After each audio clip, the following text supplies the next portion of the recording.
The world is burning, let's bake bread. Just kidding, sort of. I am a chaotic baker. I don't like doing anything that is going to take me more than like 10 minutes. In the last couple of months, I figured out how to make bread, and it takes like 5 minutes of your time. If you're willing to give up 5 minutes of your time, then you're good to go. Anyway, I normally have been trying to make sourdough, but I killed my sourdough. But if you have yeast on hand, I get mine from Costco because I now break a lot of bread, whereas before I didn't.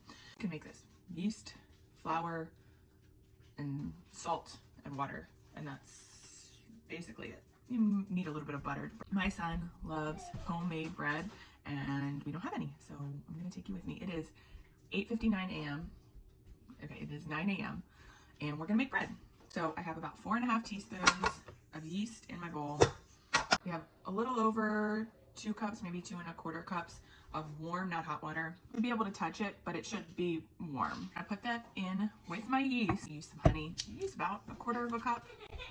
You can probably, that would be probably a good measurement to start off with, is about 1/4 cup. Measure with my eyeballs, which is why I'm a chaotic baker. I'm usually not a very good baker because I don't measure, but I've done bread enough times that I can kind of get a feel for it. What we're gonna do is give it a quick stir, get that sugar and yeast and warm water all incorporated. It should look like that. And then we're gonna just let it sit for about 5 minutes and we'll come back to it. It has been 5 minutes. It's 9:06 now, and this is what it looks like. So you want it to be bubbly. You want about a tablespoon of salt, and use butter, oil, whatever you feel comfortable with. I'm gonna go with about a cup of butter. Normally I don't melt it. I was trying to just soften it, but my chaos coordinators distracted me. All right, after you have your butter, your salt, your yeast, your water, and your sugar mixed together, we're gonna add some flour. I get this all-purpose flour from Costco, and we're gonna go, I like the organic unbleached whenever possible. I'm gonna do about 6 cups to start with.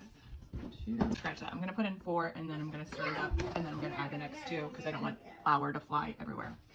I'm using my dough hook. When I make gluten-free flour, or when I make gluten-free bread, which I do fairly frequently because my husband can't have gluten, I use the paddle, not the dough hook, but we're gonna use the dough hook because we're using conventional flour.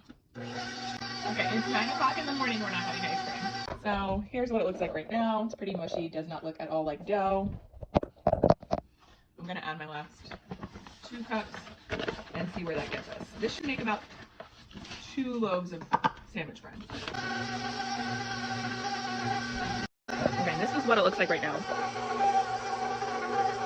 We're gonna give it another minute or 2 of just mixing on its own, and it's gonna become a nice ball. And when you touch it, it should be like Play-Doh. It should be doughy but not stick to your fingers. If it sticks to your fingers, then you need a little more flour. All right, and this is what we've got. Nice, not too sticky. So just kind of, I'm going to oil the bowl and use the same bowl because I don't like doing a ton of dishes. Stick it in there, give it a little bit of oil on the top just so it doesn't stick to the towel when it rises. Oh, now that it's in a ball and it's got olive oil on it, we're just gonna take a fresh towel, stick it over it, and I'm gonna let it rise for about 2 hours because I have my son's doctor's appointment, and we'll come back and we'll finish it up. It is now 9:14, and that includes the 5 minutes I let it just sit and percolate. Actual hands-on time was less than 10 minutes. Okay, so the last part of my video kind of cut out, and I didn't realize it until I had already finished putting together the dough. But basically, I'm showing you flat dough. Normally, it should be like rounded, so it may be a little bit dense, but after that, you're gonna just take it. I cut that dough in 2 pieces and kind of flatten it out and then roll it up nice and tight. This is what it looks like coming out of the oven. It's gonna be massive, but also amazing. Okay, so this is number 1. She's beautiful. Got a nice little door knock to her. And this is number 2. I got a little lazy with my rolling with this one, but you know, all's good. And then I'm gonna come over this one. I actually My son asked to have cheese bread, so we just chopped up a bunch of chunks of cheddar cheese and rolled them in with this one. So I don't know that I have the patience to wait for 10 minutes. And my child just woke up from his nap, so we're gonna go ahead and cut number 1 open. Ooh.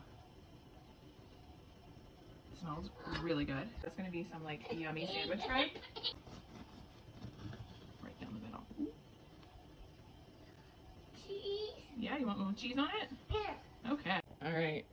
Looks good. If you're anything like me, part of the reason you might not want to make homemade bread, even though you want simpler ingredients or want to know what's in your food or whatever the reason might be, part of it might be dishes. All right. Here's all I used. I used my KitchenAid, so I've got my dough hook, my bowl, my cup measure, and my quarter teaspoon. And I have these 2 loaf pans. The nice thing is, with the exception of the dough hook, everything is dishwasher safe. So, makes my job a lot easier. Cheers.